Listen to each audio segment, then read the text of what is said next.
Hey there. Today, the moon is in practical Capricorn. It goes into Capricorn Friday night, just about 8:52 p.m.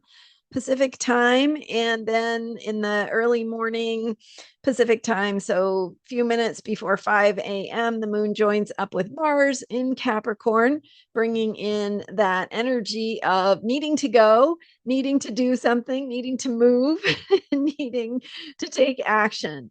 I'm Marina Orms here with your Astro vibe for Saturday, December 20th. So today the moon goes into Capricorn. Tomorrow the sun goes into Capricorn, and that will be the winter solstice.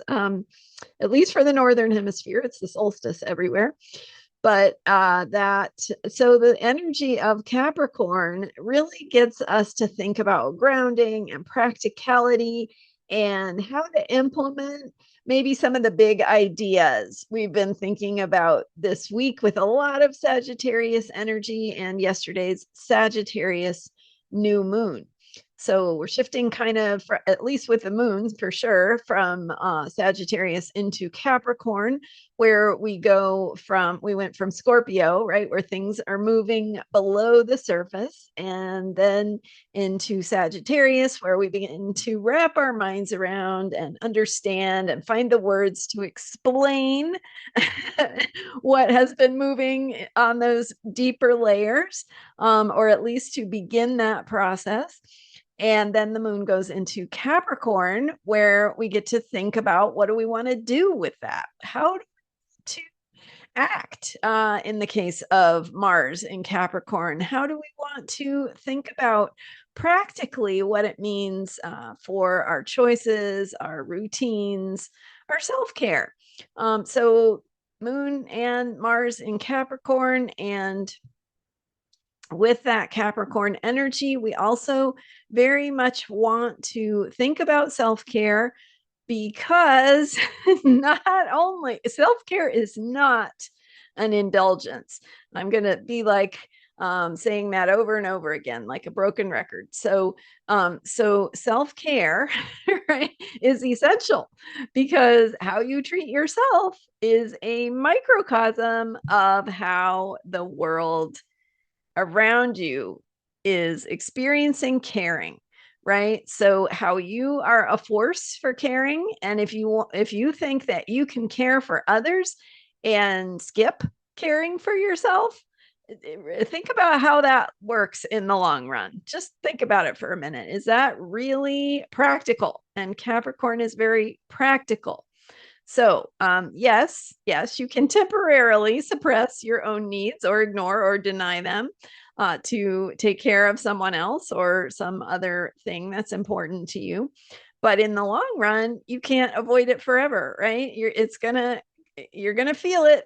It's going to come back that you have to attend to caring for yourself. So, if you have a beautiful house plant, um, and you want that house plant to thrive, what does it need, right? It does not thrive unless it has the things it needs. It needs water, sunshine, fertilizer, some happy music, whatever. But think of yourself as that house plant.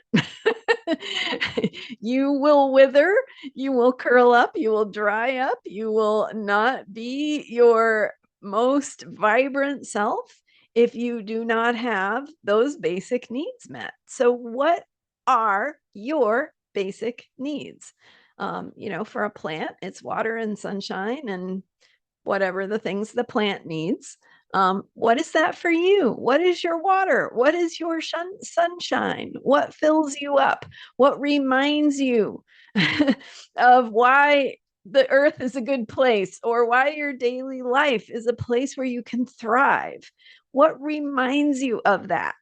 Give attention to those things. And as we begin this Sagittarius moon cycle, that, we had a Sagittarius new moon yesterday. So that begins the moon cycle that is going to have this Sagittarius energy until the next new moon, where we focus on that bigger picture of meaning, on what we care about, what matters to us, And so we have to also think about how we're going to implement that in practical ways. What are you going to do about it? What are you going to do about it? So what does that look like? And just a simple, exercise to reflect on what is your water, what is your sunshine, what is your happy music, what fertilizes you, right? um, and how can you make sure that you have that for yourself in your life? And it doesn't have to be complicated. Maybe it's as simple as when I have a moment to sit down in the morning with my cup of tea or coffee or whatever, that fills me up. I just need that moment of stillness to enjoy the moment, right? It could be something as simple as that. It could be your time alone at the gym. It could be your meditation practice. It could, right? Like, so whatever that is for you, you again, this is always about, you do not have to be perfect. It's about asking yourself, checking in with yourself, am I getting what I need, and how can I do that in baby steps? Don't set your sights to something that's impossible to accomplish.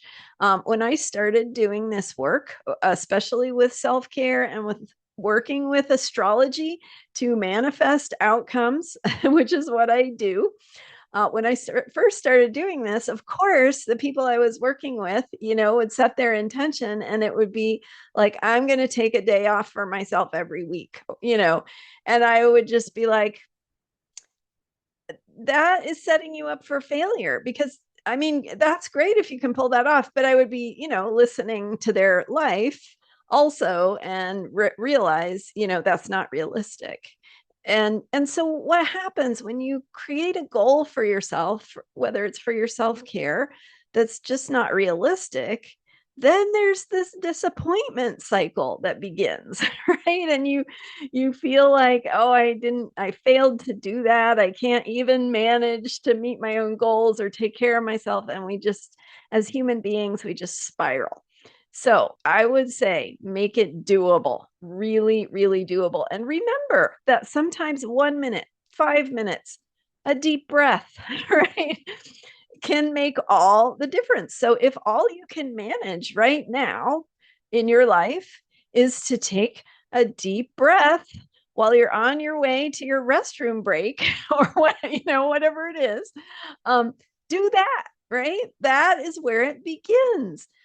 So some really simple ways you can, if you're the kind of person who has a very, very busy life and a lot of stress, and it's hard to integrate self-care, a lot of people who take care of children, or even any of us who have full-time jobs, right? There are ways that you can bring this in. So on your morning commute, or as for me, it used to be walking from my car to the place I worked. That was my sacred time, that walk, right? So it was like maybe a 3-minute walk. And it was my moment to breathe into my body, to send love to myself, to intend for my day that love be spread from me to anyone I might encounter in my day. So that, and that did not take extra time. I was already walking from my car to my workplace. So so it does not have to be hard. It certainly doesn't have to be impossible. And you could do this. So, how can you take that baby step? Where can you find that place in your life to make a change that nourishes you, that supports you, that connects you to a bigger picture of meaning, and helps you align with what is meaningful and important to you? Those are my thoughts for today. Thanks so much for being here. Don't forget, I have a guided meditation for the Sagittarius new moon. It's not too late to align with the new moon and get that support for yourself, for your own inner wisdom and connecting with it. My guided meditations are $15 each. And when you purchase it, it's yours to download, listen to as many times as you like. my guided meditations are about 30 minutes long. And so it's really this very, very special time for you. Many people find it to be like energy work, right? Like that healing, like having a healing session, even. So you receive the guidance to connect with your own inner wisdom, with that feeling of peace and the feeling that everything's okay.